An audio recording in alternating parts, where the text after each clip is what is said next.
introduction to our distinguished speaker for today. I think one of the best ways would be to share my screen with you, that from Kerr's webpage has a little bit of his profile. It's not everything that Dr. Padmanabhan Seshaiyer does.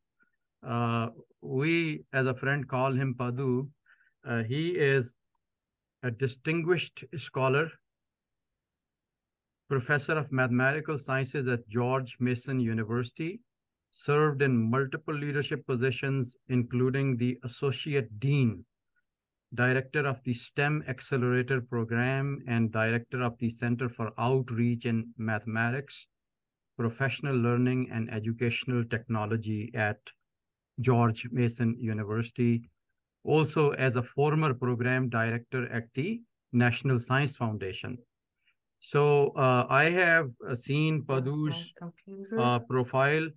It's such rich profile that you would really be impressed. He has honorary doctorates, so many awards from his estate, senators. So his work is appreciated in the nation. Most of the times when you see he is presenting somewhere out of the country or out of the state. So right now, I assume he is also somewhere, probably in South America there. So a day ago or 2 days ago, he was giving talk in another state. So we are privileged and honored to have Dr. Seshaiyer with us. And from here, I will let our distinguished speaker, who is our 2022 Inclusivity Award winner and also 2023 Faculty Mentor Award winner in the advanced career. So we are very fortunate to have them as a colleague in the Council on Undergraduate Research.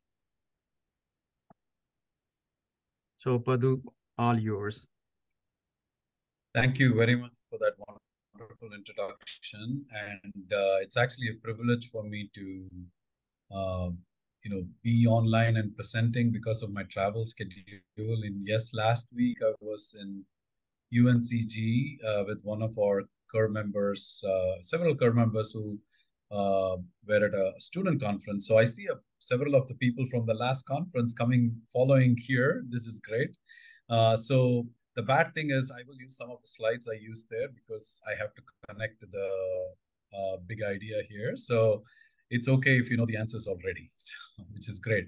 And yes, I am right now sitting in a backroom stage in South America because there's an event in 1 hour. So I'm going to spend 1 hour with you and then quickly go to the other event. But thank you again for this invitation. And I assume I'm sharing my screen. Is that correct? And I'm going to full screen a second. So let me full screen it so that, yeah, everybody's seeing it full screen now. Yeah, okay. So I'm going to also probably stop my, yeah. So, okay. Once again, thank you very much for this invitation. And if you go to the main Kerr website for math, stat, computer science, you will see a lot of these members, and I'm privileged to be back in this in the company of all these great undergraduate research mentors. And also thank you to Kerr committee for recognizing my efforts for both the inclusivity as well as the mentorship award. So this is me in the center, and on the top left is the way I teach. I don't try to write on the board. My students always write, so that's to bring active learning in the classroom, both in research and teaching. On the top center is people I really like to work with. They are people from the military and the army, and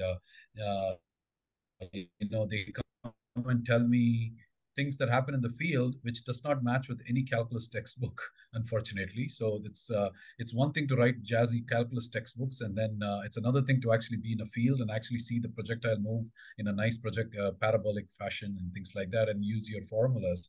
So it's wonderful if they talk about air friction and lots of other things. So enhances the discussion a lot more. On the top right is a group of students, undergraduate student research students that I work with every summer, all the way from high school all the way to postdoc. In the middle row, far right, row 2, column 3, is a group of teachers. I work with a lot of teacher programs in the state as well as in the country, essentially enhancing their pedagogical practices. And that's where my complete center comes in. Row 2, column 1 is the country where I am in. And let me actually start with a quiz for you all. It's a country in South America, and it's the only country in South America that speaks the language Dutch. Anyone wants to take a guess, and you can type on the chat. This is going to be interactive. I'm going to ask you to, this is your first quiz for the day. What is the only country in South America that actually speaks Dutch? I know some of you are Googling very quickly, but that's the exact country I am in. So I don't see any answers. Wow. So looks like geography is something that, I was not. Suriname, Anna, wonderful job. Suriname, also referred to as Dutch Guyana. On the left is French Guiana. They speak French. On the right, they speak English, British colony. In the bottom, they are bordered by Brazil. They speak Portuguese. I just told you 4 countries that don't speak Spanish. That's how ignorant I was when I was invited by the minister to come to South America, to Suriname, and I immediately thought, oh, they must speak Spanish. And then I learned about 4 countries that don't speak Spanish. So here you go, first fact for the day.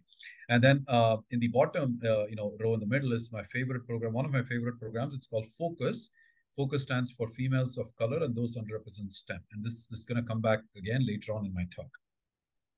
So I'm going to briefly tell you what I work on. My broad area of research is taking physical systems, creating mathematical models, and then trying to see if those models admit exact solutions. If they don't, then I look for creating schemes that can help me create numerical solutions like Euler's method, Runge-Kutta, of course, much more deeper techniques like deep learning, machine learning, and things like that. And most mathematicians are pretty good at creating exact solutions and numerical solutions.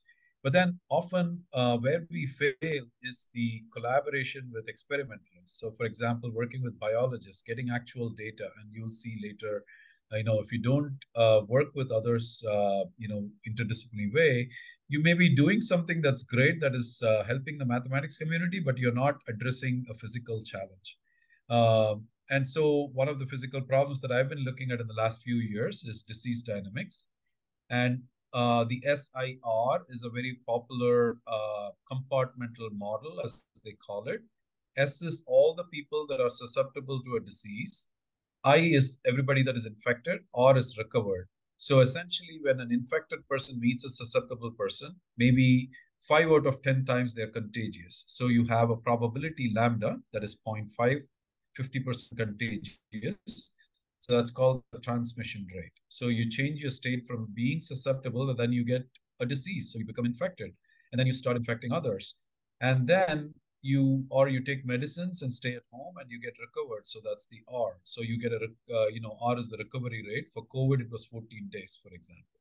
So 1 over 14 would be R.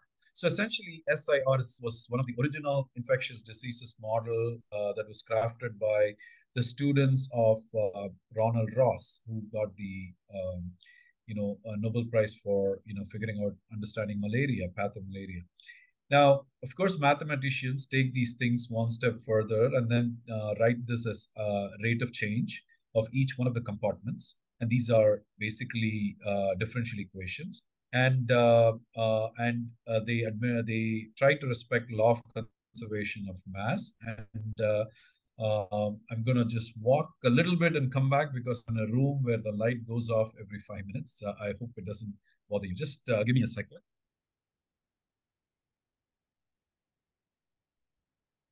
Okay, yeah, I'm back. If that didn't bother you, I'll continue to talk. Then we try to actually model these equations, and then also do some analysis. And the analysis part is where we try to find some reproduction number. That means how many people get secondary infection and so on. And then we do some agent-based modeling, and where those red dots are actually people infected, blue dots are going to be infected, and so on. And then we can measure and things like that. So, and then my students now work with, take this one step further and actually, develop some tools called neural networks. What you actually have access to is data. So if I'm given data, can you tell how fast the transmission was? So people right now just make up beta, make up alpha, and so on. So can we actually use real data to predict these rates? And that's an area that my students work on. Now, it's great to work on mathematical models, but what was my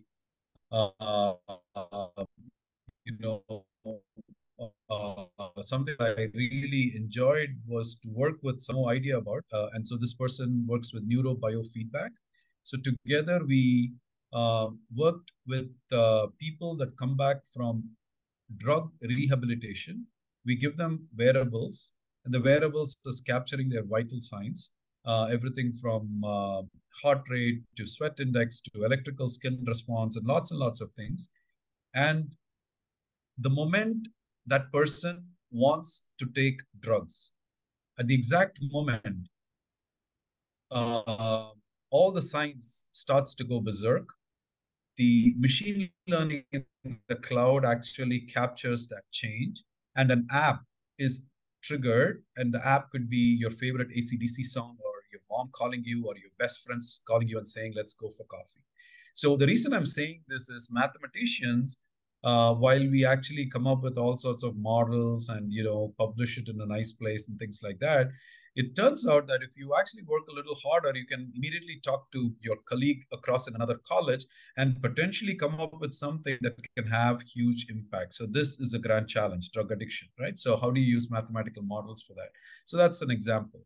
Now, so from here on, we're going to play some games. Some of the games I played last week at a conference, but I'm not going to, there's a lot of things that are new also. But this first one, maybe some of you are reasonable at this. You need to open up your minds, okay? So it's okay if you fail, but let's start with a simple one. Can you guess the movie, please? Name of the movie. Go ahead and type on the chat. I'm showing you a picture and I'm asking you, what's this movie? Guess the name of the movie. Type on the chat, please. I don't know if okay, there's Jack is saying it's American Pie. That's exactly right. The American flag and the pie. So now you're starting to put two parts of your brain coming together. Your neural network inside the brain is putting something together and figuring out what the movie is. Now let's see how good you are. And I'm going to start to show 16 movies this time and start typing away. You see American Pie in the first row, column number 2. Let's see how many more you guys can crack. Go ahead. I don't see any response. You should be typing away. This is like an exam, actually a pre-assessment. The Matrix, very good. Row number 1, column number 1, array of numbers. Mean Girls, Eleanor, very good. Row number 1, column number 4, Mean Girls. It's actually average, the sign for average, and girls, Mean Girls. Matrix is correct. Exorcist, very good. Row number 3, column number 1, X, the sign or, and cyst. Sin City, Jack, very good. Sine wave under the city, row number 3, column number 2.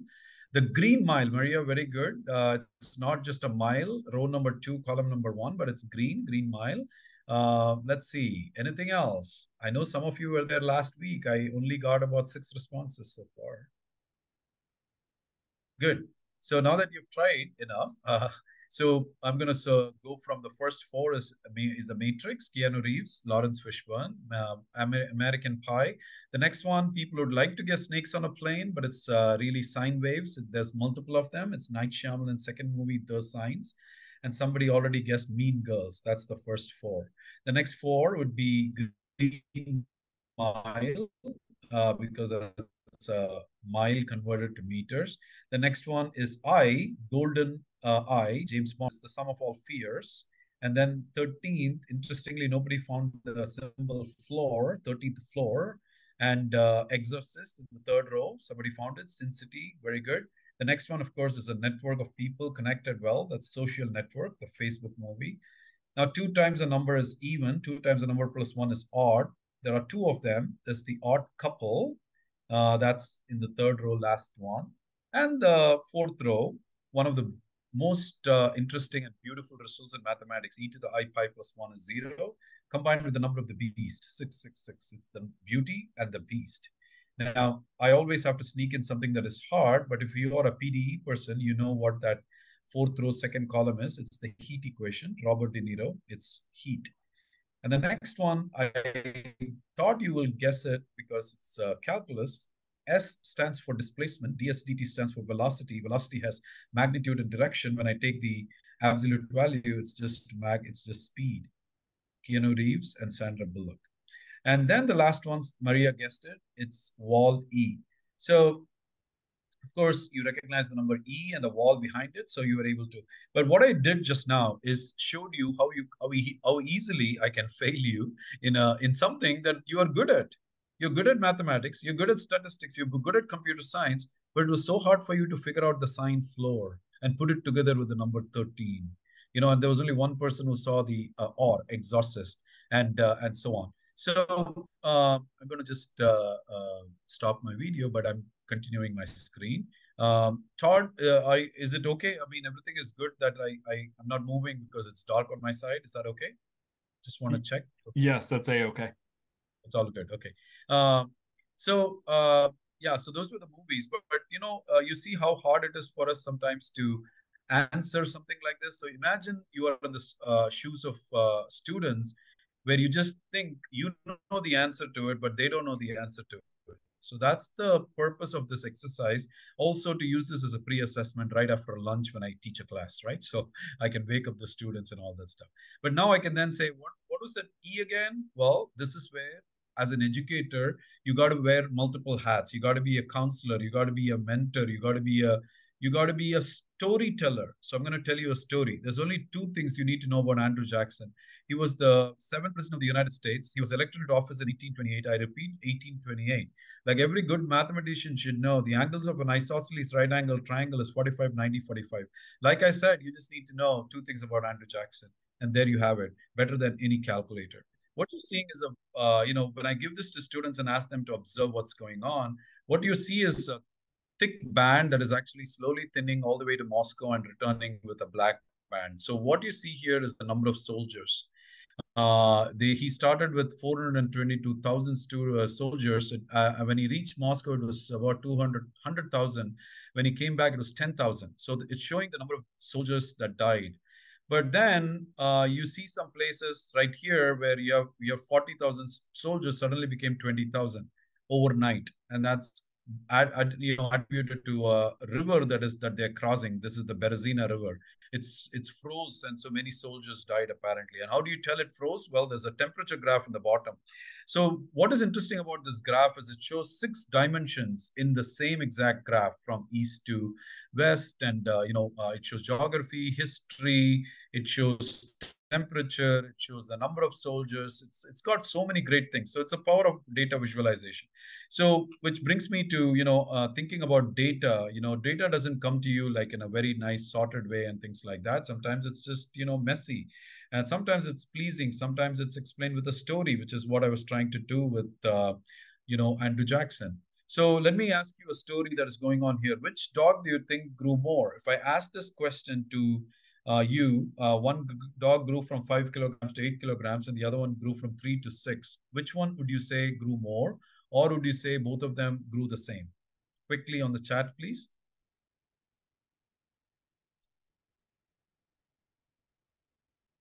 How many grew and how many do you say they grew the same? Just say dog 1, dog 2, or grew the same. I hope you're seeing my screen. Looks like you are. Dog 2, a lot of dog 2s.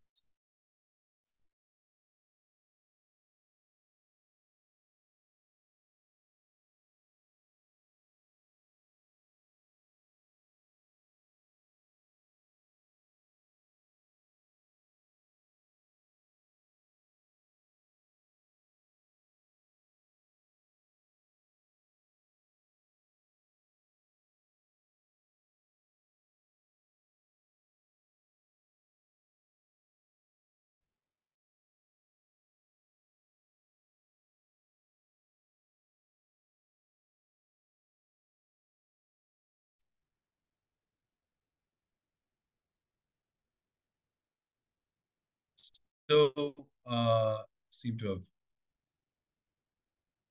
yeah. Okay. So typically when I show this picture to kindergartnens or younger kids or younger elementary teachers, they always pick the first dog because the dog looks bigger. Simple as that. And Vinod and others I saw, they said two because they are thinking about when you have children growing up, they go into for example, a proportional reasoning. So if the 5 kilogram dog were to double, it would have had to gone to 10, but 8 is less than 10. So you know that it's less than double. So sometimes, but the people that just did 5 plus 3 is 8, 3 plus 3 is 6. So it's the same, which is completely okay because younger kids would do that. And that's the first thing that you should also think about.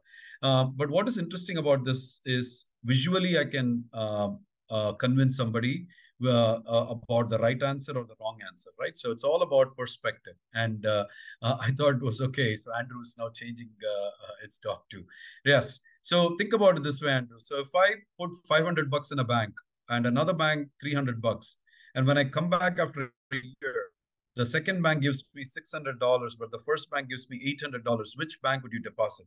Now you're playing with money. Now you're going to start to think a little more carefully, right? So and then you're going to be thinking about money. So let's see. How many of you recognize this guy? Go if you see if you like basketball. I don't see any responses. I hope it's not my internet.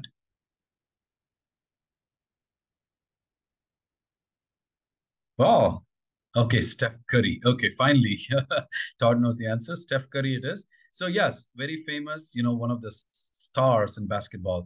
But then let me now show Steph Curry a different way. Here is Steph Curry for you. How does this look? Especially for a person who has no clue about what basketball is. What is that? What is that less than 5 feet? What is that thing mid-range? What is that thing, right? So when data is presented this way, obviously you just lost half of your class because they have no idea what these numbers mean.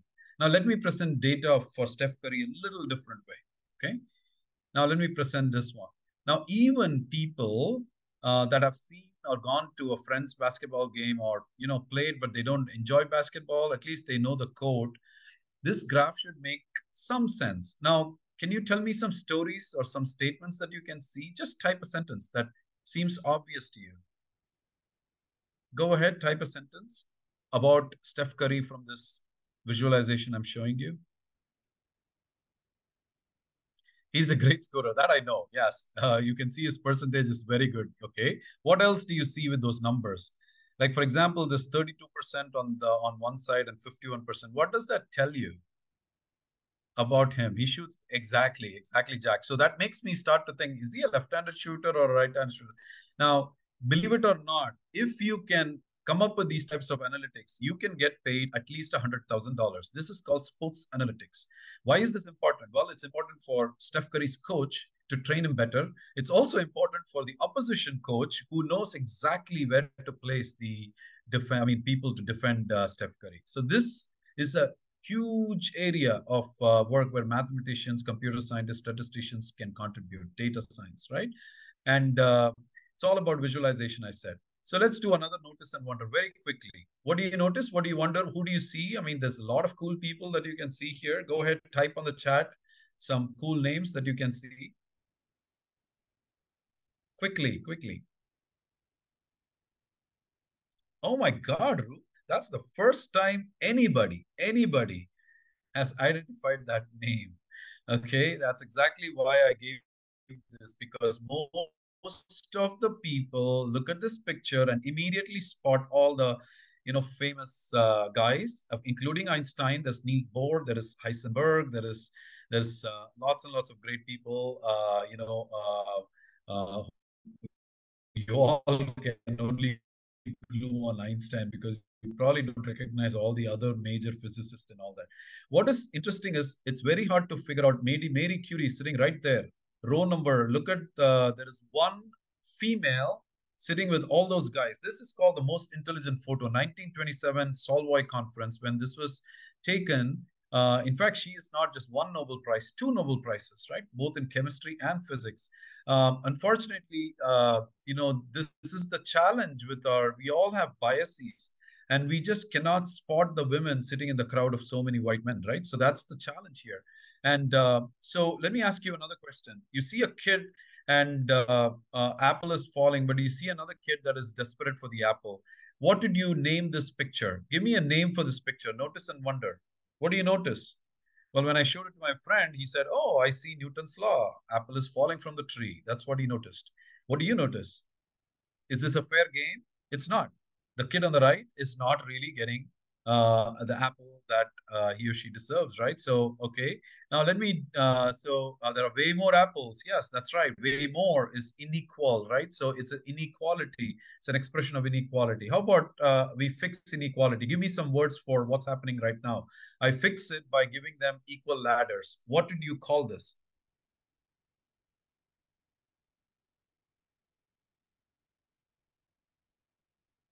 So the first picture was inequality. This picture would be equality. And this is how universities, systems try to fix things by giving you all equal ladders. Now, equal ladders is like giving you tools, but they don't realize when I give you tools, exactly, Ruth, thank you for bringing the word equity. Many people have no idea about the differences between equality and equity. So what happens is it's very easy for administration, having been an associate dean, I can tell you this, we just say, oh, use this software. They don't realize that kid may not have internet. I may be in South America and I don't have internet and things like that, right? So the kid on the right still does not have, they have the tools, but they don't have the opportunities. So this would be equality, exactly. So how do you fix it? Well, you give them both tools and you give them equal opportunities. So now you have equity, as somebody was, Maria and other people were actually talking about. So now that you have equality and equity, so now I want to really fix the system. How do you do that? You fix the tree, turn the tree. The apples were more on the other side. That would be justice, right? So the terms I wanted to bring out here were inequality, equality, equity, and justice. Now, why is it important for mathematicians? Well, I have a chapter coming up in one of the MA and Kerr books, where I talk about the United Nations Sustainable Development Goals. These are the 17 goals for people, planet, and prosperity. And we have time till 2030 to achieve the targets of these goals. So what you just saw was gender equality, right? And have we actually really done decently well? I would not say we did such a great job yet. We are still working hard around to come up with programs where we can have more women in computing, more women in mathematics. You can see where women are in mathematics and statistics from 1971 to 2019. See how flat we are, right? And so, even though there are lots and lots of programs, here is like percentage of women in STEM jobs, 1970 to 2019. Again, look at how flat we go. Mathematical workers and so on. And this is a nice article, and I'll send you all these links also. And it's appalling to see, where we are in 2022.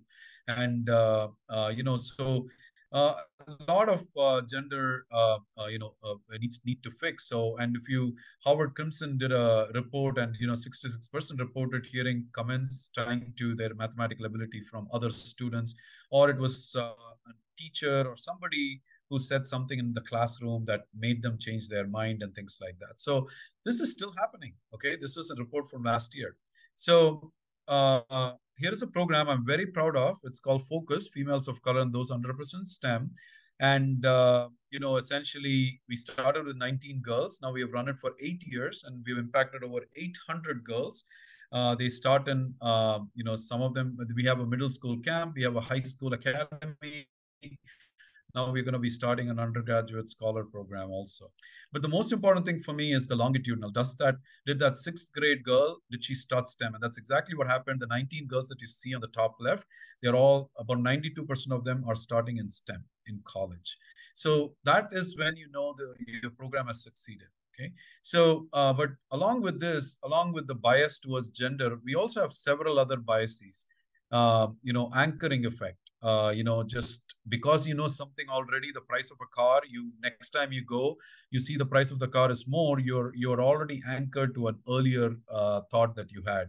or a confirmation bias. That means like, oh, everybody in the group is confirming, so I should confirm also. And stereotyping bias. So it turns out that there are lots and lots of biases.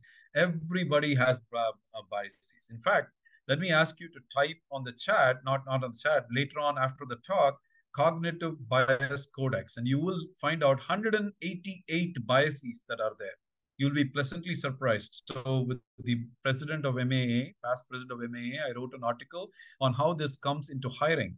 And I would love to send you a copy of that MAA article about hiring. How does this all these biases come into hiring? Now, why am I talking about biases? Well, data comes with a lot of bias. So anytime you collect data, anytime you interpret data, anytime you visualize data, anytime you model with data, anytime you actually predict with data, you need to understand that there's going to be bias. Cultural, multicultural bias, gender bias, socioeconomic bias, curriculum bias, learning styles bias. Some people maybe, they like to learn by using hands-on learning, kinesthetic, or they're visual learners and so on. So how do you engage all the students in your classroom? That's very, very important. So, and then, I'm sure you've heard of the word JEDI, justice, equity, diversity, and inclusion. And, it requires three main things: growth mindset, confronting bias, and expectation for all. So anything that you're preparing should be for all. So in interest of, I have a lot of slides, but I want to make sure, I want to respect your time also. And I want to present to you a quick framework, and the framework is called 5E. This is why it is important to work with math education experts, and you learn lots of these pedagogical practices. So for example, I'm presenting to you one of the famous practices called 5E. First, you need to know how to engage your students. And then you explore, then you explain, have them elaborate, and have them evaluate.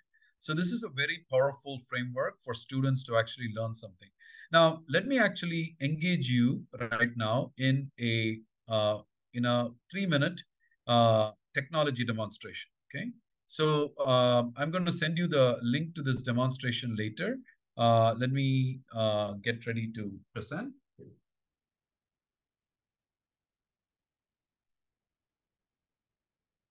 So the tool I'm going to present is called CODAP. CODAP stands for Common Online Data Analysis Platform. And I'm going to present the tool right now, and I'm going to wait to watch that my screen is starting to load, and it seems to be loading. Yes, there it is. So what you're seeing is CODAP, and I'm going to demonstrate to you how it works, and you will see that in 5 minutes, I'm going to teach you something. So I'm going to start CODAP by pressing launch CODAP, or there is try CODAP. I'm going to launch CODAP. So when I launch CODAP, I'm going to get two options. I'm going to get an open document and browse examples, or create new document. I'm going to open document. Now, open document means there are already built-in examples. I'm going to take a built-in example. You could have opened your own example where you collected data. That's what my undergraduate students do. One of the first steps they do is, if they want to do something in sustainable development goals, say food wastage or peace and justice, they have to collect data. So obviously data will be in the form of an Excel file or a CSV file. So let's suppose I'm going to use roller coaster. I'm going to open it. So here is already canned data. So I'm going to show you canned data. And here is instructor's guide on the right-hand side, where I'm saying the data set has 16 attributes. Attributes is state, coaster, park, top speed, maximum height, drop length, duration, type, design, year open, blah, blah, blah, and all that stuff. So as a good teacher, you don't give them the answers, but you ask them to make questions. So that's hypothesis. And, you also help them to build inquiry-based, approaches. So here is basically an Excel file that has been brought into CODAP, and I'm going to graph it. So you see the graph tab on the top. I'm going to click on graph. You see all the roller coasters. So I can actually click on one of those roller coasters. It will dynamically show you where it is. It's Six Flags, Great America, 57 top speed, my miles per hour, and all that stuff. So now I'm going to investigate. How do I investigate? Well, if you're a child or an adult, I would like to actually see which one is the fastest coaster. So I have the top speed here. I'm going to just grab it into my x-axis. There you go, already settled. And I go and hover over it, and I know exactly that it is the Top Thrill roller coaster, Top Thrill dragster. So I know that's the fastest coaster. Now, so we know now the fastest coaster. Now, tell me something that you would like to know about roller coasters. What do children want to know? Fastest. What is the other one they all like to know? If you're a roller coaster freak, what would you like to know? Design. Wow. Okay, let's come up to the stand up or sit down. So you could bring a graph and then you could bring the design inside and then it'll tell you exactly which one's the flying roller coaster, the inverted roller coaster. You get a nice histogram type things and all that stuff, and you can actually arrange that. Wonderful. The tallest or the highest. Okay, so let's do the highest. So I can bring the highest and put it in the x-axis and it tells you this. So now I'm going to see which is the highest. And interestingly, it's the same guy. So if it's the same guy, what are you wondering now? What are you wondering? If it is the same guy, what should you wonder automatically? I mean, what should you think that something you're making a hypothesis now? What could be a good hypothesis? Is the fastest coaster also goes the tallest? Exactly. So that's exactly right. So I'm going to take the top speed, put it on the x-axis, and I'm going to take the maximum height and put it on the y-axis. I'm going to put the maximum height, put it on the y-axis. Voila, linear. Welcome to linear regression. Now I have a ruler button here. I'm going to actually say movable line. And now I will ask you to fight and tell me whose line is it anyway. So you have the best line here. And then I have to disappoint you by introducing the topic of linear regression.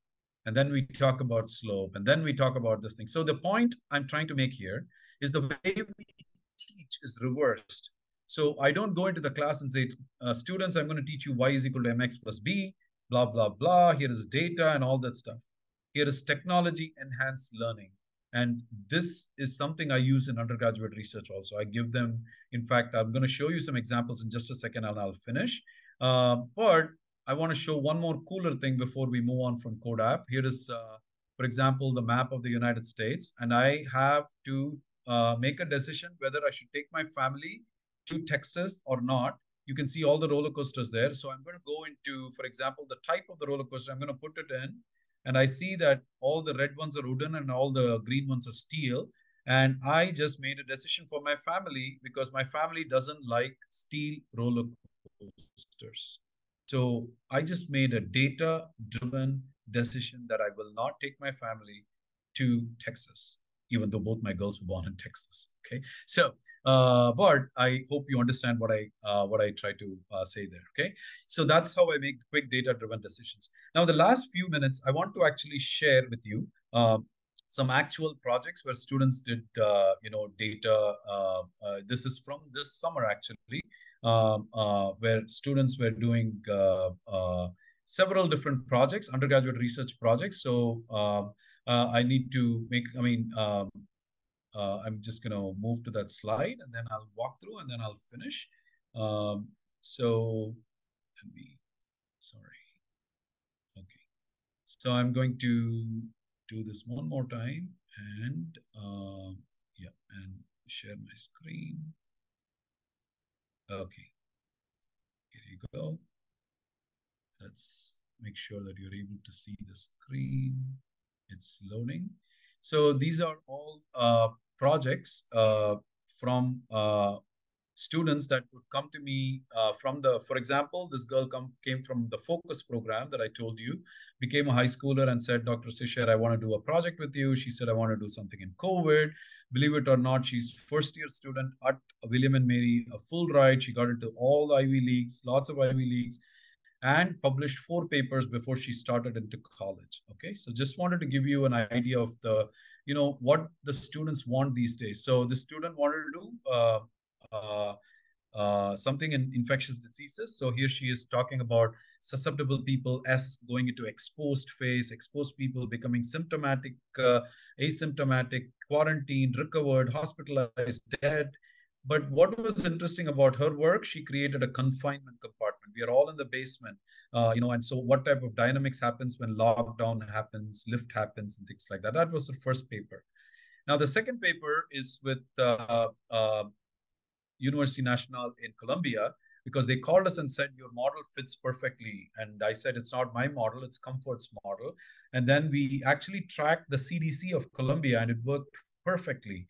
We used stochastic ideas, and then it worked really well. And then she came back and said, Dr. Seshaiyer, I want to study the dynamics between people that behave and people that do not behave. So that was the third paper. And when kids ask these types of questions, this is your chance as faculty members to tell them, not give them what you know how to do. You want to give them what they want to know. And it's okay if you don't know that area. And that's how I've been very fortunate to work with students.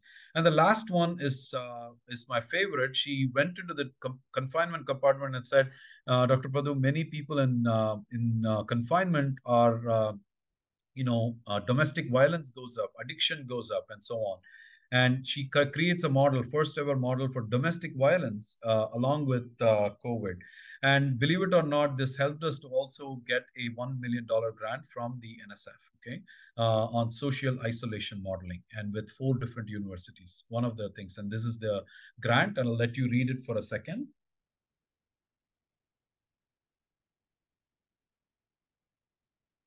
So this is where we are studying different models, machine learning models, deterministic model, game theoretic models. And, what I showed you was just one type of model, but there are experts like, for example, Igor from UNCG, who's in Kerr. He's going to be looking at from game theoretic perspective. If there are many undergraduates listening on the call, SIAM, the Society for Industrial Applied Mathematics, has paired with Simons Foundation. Simons is the billionaire mathematician, and created a new program called SIAM Undergraduate Research Program. And they selected 5 sites. I was one of the sites. Rice University was the other site. Arizona State was the other site, and 2 other sites. And you are paired with 2 students. You don't know who you're going to get, but they pair you with 2 students. They come, it's kind of an REU, but they work with you. And this was the project that they did, this work, where they modeled patient detox for the first time using modeling, is being sent to a publication right now. This is from this, and they've already presented at international conferences, and they'll be presenting at the joint math meetings, two different talks actually. Here's another student who was very curious about why Black applicants are denied more than any other applicants. And so basically this was a CodeApp project, believe it or not. And he goes through and creates his own data. That's the beauty of this. They create their own data, and then they actually investigate which states are doing this more and things like that. And, CodeApp allows you to do a lot of things. Then he uses some machine learning and identifies some trends, and clearly Hispanic Hispanic American, African American, all of them are being denied much more than any other counterpart. So this is again, a good way to. So here is the reason I'm saying, this is not a project I gave them. This is a project they wanted to do. Another student came and said he wanted to learn about Minneapolis police stops. Okay, I said, this is CodeApp. Look at this. This is a high schooler doing CodeApp, and this will turn into an undergraduate research project. Another model which I'm super excited about is the first time modeling racism, and people that do not know about racism, people that know but they don't do anything about it, people that actively spread, but people that don't actively spread. We are creating the first ever mathematical model for that, and again came out of the interest of a student. Now, what happens if I introduce, this is the student's idea, some control called education. So you have to understand that my job is just to guide them once they figure out the problem, right? So it's very important for faculty mentors to understand that we don't want to do we should not be engaging students in the problems that we want to do. We should be engaging the problems in what they want to do. Okay, if we can get that mind shift, you can be really good mentors. Okay, in fact, the students will teach you how to be good mentors. This is another latest one. This student is studying the migration from Ukraine to Poland, and again, modeling it using differential equations, and talking about migration, teaching her some stability analysis. This was a really great one. A kid actually took 47,000 tweets, did some processing, natural language processing, and actually did word clouds. And then, the matrices that you see here, my graduate students do this. But this is a high schooler going into undergrad, and he's able to do confusion matrix and things like that. So we are dealing with a generation of kids that are, preparing much faster. They're growing, asking a lot of good questions and things like that. So it's our responsibility to get them to, give them what they want, right? So, but also teach them that anything that they come up with is not like godly models, but all models are wrong, but some are useful, by famous George Box. But I have a better one here. All models are wrong, some are more wrong than the others. So I'm going to finish with one last story. And the story is a part of the data science curriculum that we have created in the state of Virginia in high school. Okay. And it goes through a question. They collect data, they acquire data, they process it, they visualize it, they represent it, they model it, they analyze it, and then they communicate it. So, and then they have to do some predictions. We teach them Python, we teach CodeApp, we teach Excel. And I do this in my undergraduate research classes also. I take the ideas from the high school class, and these kids are at the same level as undergraduate researchers also. Another thing I really like to do is to connect to the Sustainable Development Goals. So I'm going to give you one example and finish. So here is a notice and wonder. And I would normally ask you all, what do you notice? What do you wonder? And most of the typical responses are, I see a map. I wonder where it is. What are those black dots? What are those black lines? That's the typical responses that I usually get. Well, let me tell you, this is Soho, London. The year is 1854. We just did some history and some geography. And so in that time, there's this person on the left, because we've been talking about infectious diseases. His name is John Snow, the father of epidemiology. He went door to door and collected the number of people that died of cholera. So essentially, you're seeing the deaths, those black lines, the long line is 18 deaths in that household. So essentially, it's a way of his visualization of data. And so, but his challenge was he wanted to convince the doctors. The doctors were like, oh, your theory is wrong. His theory was that it is transferring from water, drinking water. But the doctors did not want to associate with water, because water was associated with, fecal and urination and things like that. They said they used a bigger English word, miasma. Miasma means toxic air, bad air. So they said it's coming from air. So literacy time, right? And then, of course, John Snow talked about biology of the virus and things like that. I'm saying this because we talked about history, geography, literacy, now biology, chemistry, and all that stuff. And then he said, I need to somehow prove this, that they're wrong. So he figured out that everywhere he collected those census data of deaths, he saw a pump, a water pump. And then he made one of the brilliant, ingenious map that is just fantastic at that time, 1854. And then he used something that was very, very interesting that you guys have seen when you were in high school. So in high school, you studied something called the perpendicular bisector, which is essentially a line that bisects another line into two equal parts. And another interesting theorem that you learned was, if you stand on the perpendicular bisector, you're equidistant from the end points. And of course, you can use SAS, SSS, all these interesting properties to prove it. But this guy actually found out how many people are walking equidistant to a water pump. And guess what? One of the first court cases where mathematics and computing was used to disprove a whole bunch of doctors. Welcome to using mathematics in real life. Okay, he used this in 1854. Now, next time you go to London, please pay respect to this pump. It's the Broad Street pump. It was closed, and that's why cholera was stopped, if you did not know the story. So now you know, okay? It was because of a famous mathematical idea. Now, and then you can, of course, show off and then say, I'm going to teach you GIS. I'm going to teach you all these cool simulations. It's great. I can teach you this in like 10 minutes. I don't have time to do it now, but this is great. And so imagine how such a thing can be taken into undergraduate research. So I come to my almost concluding slide. In the world of education and learning, I've seen several things, both inside the institution as well as outside. I'm here in South America to advise the Minister of Education on their curriculum. I mean, everything is focused on content, discipline, science, technology, arts. We got to go beyond content-based learning. We got to go to competency-based learning. And this is in undergraduate research also. So we got to move beyond.